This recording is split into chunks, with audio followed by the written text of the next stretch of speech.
నమస్కారం అండి. మనం ఇప్పుడు అత్తలూరి విజయలక్ష్మి గారు రచించిన 'అపర్ణ' అనే కథను విందామా? రైలు వేగంగానే వెళ్తాంది గానీ నాకెందుకో చాలా నెమ్మదిగా వెళ్తున్నట్టు అనిపిస్తోంది. చేతి వాచీ చూసుకున్నాను. 11:30. కంపార్ట్మెంట్లో చాలామంది గాఢంగా నిద్రపోతున్నారు. ఇద్దరు కుర్రాళ్ళు పేకాట ఆడుకుంటున్నారు. దాదాపు లైట్లన్నీ ఆర్పేశారు. వాళ్ళిద్దరూ ఒక్క లైట్ వేసుకుని కూర్చుని ఆడుకుంటున్నారు. నేను కిటికీలోంచి బయటికి చూడసాగాను. విశాలమైన మైదానాలు, పెద్ద పెద్ద చెట్లు చీకట్లో తమాషాగా కనిపిస్తున్నాయి. చీకటిని చూడగానే నా గుండె గుభిల్లుమంది. అపర్ణ అపర్ణ ఏం చేస్తోందో? జరిగిన ఘోరం తలుచుకుని తలుచుకుని ఏడుస్తోందా? అపర్ణ. నా మనసు బాధగా మూలిగింది. ఒక్కగానొక్క కూతురు మావయ్యకి. ఆమె మీద, ఆమె భవిష్యత్తు పట్ల ఎన్ని ఆశలు పెట్టుకున్నాడు మావయ్య. ఎన్నెన్ని కలలు కన్నాడు. ఆడపిల్లకి అందం లేకపోతే బతుకు దుర్భరం అంటారు. కానీ అందంగా ఉన్న అపర్ణ బతుకు మరి ఇలా ఎందుకయింది? ఆడపిల్లకి అందం శాపం. అవును, ముఖ్యంగా ఈ రోజుల్లో అందం శాపమే. శివ, నీకు ఈ వార్త రాయాల్సి వస్తున్నందుకు నా గుండె ముక్కలవుతోందిరా. నా చేతులు ముందుకు కదలడానికి మొరాయిస్తున్నాయి. ఇదంతా ఓ కల అయితే బాగుండు అని నా మనసు 1000 గొంతులతో ఆక్రోశిస్తోంది. కానీ ఇది కల కాదు, నిజం. భయంకరమైన నిజం. మనం ఎవరమూ భరించలేని నిజం. అవునరా శివ, నీకు గుర్తుందా? చిన్నప్పటి నుంచి అపర్ణకి చీకటంటే భయం. రాత్రుళ్ళు కరెంటు పోతే అమ్మా, నాన్న, శివ అంటూ కేకలు పెట్టేది. అగ్గిపుల్ల వెలుగు కనిపించినా చాలు హమ్మయ్యా అంటూ ఊపిరి పీల్చుకునేది. నా కళ్ళు చీకటిని చూడలేవు శివ అని నీతో అంటూ ఉండేది. అలాంటి అపర్ణ భవిష్యత్ అంతా అంధకారం అయిపోయిందిరా. ప్రేమ పవిత్రమైంది, ప్రేమలో దైవత్వం ఉంది అని అన్న వాళ్ళని ఎక్కడున్నా వెతికి తీసుకొచ్చి అపర్ణను చూపించి, ప్రేమ దారుణమైంది, ప్రేమలో రాక్షసత్వం ఉంది అని గొంతెత్తి అరిచి చెప్పాలనుంది. లేకపోతే ఏంట్రా, ప్రేమించిన వాడు ఇలాగైనా దాని మీద ప్రతీకారం తీర్చుకునేది? నేను ప్రేమించానురా ఒకప్పుడు. నా ప్రేమ కూడా ఫలించలేదు. మా కాలంలో ప్రేమలో త్యాగమే కానీ ప్రతీకారం ఉండేది కాదు. ఈనాడు ఎందుకురా ప్రేమ కూడా హింసతో కూడుకుని ఉంటోంది? మావయ్య, బాధగా కొనుక్కున్నాను. ఎంత బాధపడుతున్నాడో. ఒక్కగానొక్క కూతురు, దాని బతికిలా మొక్కలైతే మావయ్య ఆవేదన ఎవరు తీర్చగలరు? ఆ తల్లిదండ్రుల శోకం ఎవరు ఆపగలరు? శివ, నీతో పాటు రాత్రుళ్ళు అపర్ణను కూడా కూర్చోబెట్టి చదివించు. పుస్తకం ముట్టుకుంటే చాలు దానికి నిద్రొస్తోంది. ఎలాగైనా దానికి ఎంసెట్లో ర్యాంక్ రావాలి, అది డాక్టర్ అవ్వాలి. నా చిరకాల వాంఛ. నేనెలాగా కాలేకపోయాను. నా కూతురైనా డాక్టర్ అవ్వాలి. కాస్త భయపెట్టి చదివించరా. అత్తయ్య స్వరం నా చెవుల్లో గింగురుమంది. చేతిలో అప్పడాల కర్ర పట్టుకుని బెదిరిస్తూ బుజ్జగిస్తూ చదివించాడు. అమ్మ, నాన్న, తోబుట్టువులు లేని నన్ను కంటి పాపలా పెంచి పెద్ద చేసి ఇంత వాడించేసిన మావయ్యకి, అత్తయ్యకి నేను ప్రాణాలైనా ఇవ్వడానికే సిద్ధపడ్డాను. నా చదువు పక్కన పెట్టి అపర్ణని బాగా చదివించాను. అందుకే నేను ఎంఏతో చదువాపేసి గుంటూరులో లెక్చరర్ అయినాను. అపర్ణ హైదరాబాద్ మెడికల్ కాలేజీలో ఎంబీబీఎస్లో చేరింది. 4 ఏళ్ల చదువు గంగలో పోసినట్టేనా? భగవంతుడా, చుట్టూ పీక్కున్నాను. ఈ రైలు ఎంత నెమ్మదిగా పెడుతోందేంటి? అపర్ణ జీవితంలో జరగరాని దారుణం జరిగి ఇప్పటికే నెల దాటింది. పోస్టల్ సమ్మె కారణంగా మావయ్య ఉత్తరం అందేటప్పటికే ఆలస్యమైంది. తీరా సమ్మె విరమణ జరిగి ఉత్తరం నాకు చేరేటప్పటికి నేను ఊరికి వెళ్ళాను. బాబాయ్ వాళ్ళు పొలం అమ్మకానికి పెట్టారని తెలిసి నేను దగ్గర లేకపోతే ఆ పొలం విషయంలో కూడా నాకు అన్యాయం చేస్తారని.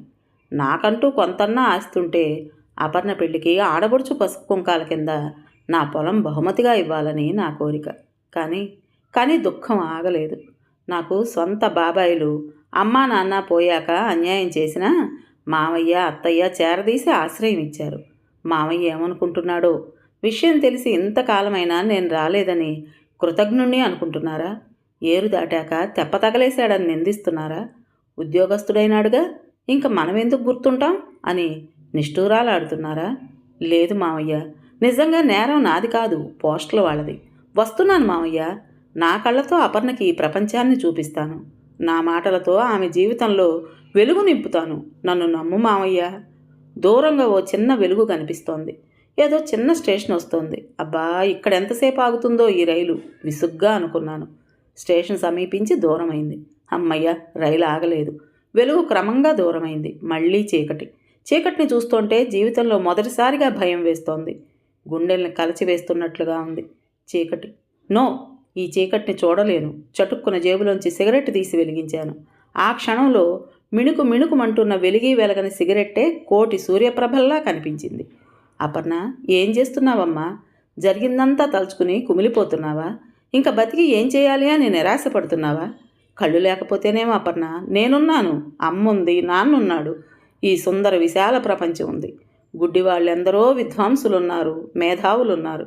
గుడ్డిదాన్ని అయ్యానని బాధపడకు. నీ అందమైన కళ్ళ మీద నిర్దయగా యాసిడ్ పోసిన ఆ నీచుడి చేతులు తెగనరికి నీ భవిష్యత్తుకు పునాదులు వేస్తాను. నన్ను నమ్ము. నా శరీరం నిలువెల్లా కంపించింది. నా గుండె భగ్గున మండింది. అంత చలిలోనూ నా అణువణువు కాలుతున్నట్టుగా అనిపించింది. కాలేజీలో చేరిన కొత్తల్లో అపర్ణ రాసిన ఉత్తరం గుర్తొచ్చింది. శివ, నీకో విషయం చెప్పనా? మా కాలేజీలో ఓ ప్రేమ పూజారి ఉన్నాడు. నన్ను ప్రేమిస్తున్నట్ట. తన ప్రేమ అంగీకరించకపోతే చచ్చిపోతాట. హాయిగా చచ్చిపోమన్నాను. ఎలా ఉంటాడో తెలుసా? ఎత్తుపళ్ళు, చింపిరి జుట్టు, చాలా అసహ్యంగా అంకుల్లా ఉంటాడు. వాణ్ణి నేను ప్రేమించాలట. రోజు కాలేజీ నుండి ఇంటి దాకా సెక్యూరిటీ గార్డ్ లాగా వస్తాడు. కాలేజీలో డేగ కళ్ళతో కాపలా కాస్తుంటాడు. Poor fellow. ప్రేమంటే అర్థం తెలియని వాళ్ళంతా ప్రేమ కబుర్లు చెప్పేవాళ్లే. శివ, ఆడపిల్ల ప్రేమ పొందాలంటే ఏం చేయాలో, ఎలా ప్రవర్తించాలో చాలామందికి తెలియదు. రక్తంతో ఉత్తరాలు రాస్తే అమ్మాయి హృదయంలో ప్రేమ బీజాలు నాటుకుంటాయా? ఆడపిల్ల హృదయాన్ని స్పందింపజేసి అనురాగామృతం నింపగలగడం ఒక కళ. అది అందరికీ చేతనవుతుందా చెప్పు? ఏమిటో పిచ్చివాడు. అతన్ని చూస్తుంటే జాలేస్తుంది. ఎంత కష్టపడి చదివి సీటు సంపాదించాడో కానీ డాక్టర్ అవుతాడని నాకు నమ్మకం లేదు. వాడు ప్రేమ పూజారి కాదపర్ణ. శాడిస్టు, ఉన్మాది, నీచుడు, కాముకుడు. వాడికి నీ మీద ఉన్నది ప్రేమ కాదు, కోరిక, మోజు. నిజమైన ప్రేమికుడు నీ సుఖాన్ని, సంతోషాన్ని కోరుకుంటాడు. కానీ వీడిలా రాక్షసంగా ప్రవర్తించడు. నాకు తెలియకుండానే నా గుప్పెళ్ళు బిగుసుకున్నాయి, పళ్ళు పటపట్లాడాయి. శివ, ఆ దుర్మార్గుణ్ణి పోలీసులు పట్టుకెళ్లారు. కానీ ఏం చేస్తారు? ఏడాదో 2 ఏళ్ళో శిక్ష వేసి వదిలేస్తారు. కానీ నా బంగారు తల్లికి యావజ్జీవ శిక్ష పడిందిరా. మామయ్య ఉత్తరంలోని అక్షరాలు నా కళ్ళ ముందు కదిలాయి. మామయ్య, నిలువెల్లా వణికిపోయాను. తల విదిలించి బయటికి చూశాను. అర్ధరాత్రి దాటినట్టుంది. ప్రకృతి నిద్రలో మునిగినట్టుగా ఉంది నిశ్శబ్దంగా. ఆ నిశ్శబ్దంలో రైలు శబ్దం విషాద నేపథ్యంలా ఉంది. కళ్ళు మండిపోతున్నాయి. మెల్లగా కళ్ళు మూసుకున్నాను. మగతగా, మెలకువా నిద్ర కాని అవస్థ. కళ్ళ ముందు అపర్ణ గౌన్లో, పరికిణీ జాకెట్తో, ఓణీతో, చీరతో, పంజాబీ సూటుతో గలగలా గోదారిలా సుళ్ళు తిరుగుతూ, సెలయేరులా చెంగున దూకుతూ, అందంగా నవ్వుతూ, ఆడుతూ, పాడుతూ, పరిగెత్తుకొస్తూ. అరే, మధ్యలో ఏంటది? ఏమైంది అపర్ణకి? హఠాత్తుగా చీర చెంగు మెడక చుట్టుకుని బిగించుకుంటోంది. అపర్ణ అందమైన కళ్ళు తేలిపోతున్నాయి. మొహంలో ప్రేతకళ. అపర్ణ! ఉలిక్కిపడి కళ్ళు తెరిచాను. నోనో, ఇలా జరగకూడదు. అపర్ణ ఆత్మహత్య చేసుకుంటుందా? నేను కూడా సమయానికి దగ్గర లేకపోవడంతో బాగా డిప్రెషన్కు లోనై ఉంటుంది అపర్ణ. నా గుండె గొంతు చించుకుంది. అయినా రైలు నెమ్మదిగానే వెళ్తోంది అనిపిస్తోంది. దానికి కారణం, నా మనసు రైలు కన్నా అత్యంత వేగంగా అపర్ణ దగ్గరకు వెళ్ళిపోయి నా కోసం ఎదురు చూస్తోంది. అమ్మయ్య, రైలు ఆగింది. సికింద్రాబాద్ స్టేషన్ హడావుడి, గందరగోళం, కేకలు, అరుపులు అన్నీ దాటుకుని, అన్నిటినీ వదులుకుని పరుగులు. నా పరుగులు చూసేమో ఆటో వాళ్ళ డబుల్ రేట్ అడిగాడు. కిమ్మనకుండా కూర్చున్నాను. ట్రాఫిక్ సిగ్నల్స్, వాహనాల రద్దీ, కిక్కిరిసిన జనసందోహం దాటుకుని ఆటో పద్మారావు నగర్ సమీపించింది. ఒక్క ఉదుటను దిగాను. చేతిలో సూట్ కేసు వణుకుతోంది. వణుకుతూనే గేటు తోశాను. వాకిట్లో ధనుర్మాసం ముగ్గు కాంతులీనుతోంది సూర్యరశ్మి మీద పడి.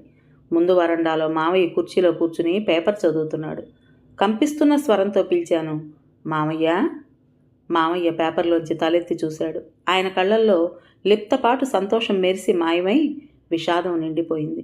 మౌనంగా చేతులు చాచాడు. నా చేతిలో సూట్ కేసు జారిపోయింది. పరుగున వెళ్ళి ఆయన చేతుల్లో వాలిపోయి బావురుమన్నాను. మామయ్య ఓ చేత్తో ఓదార్పుగా నా వీపు తడుతూ మరో చేత్తో కళ్ళు తుడుచుకున్నాడు. నేను ఊళ్ళో లేను మామయ్య.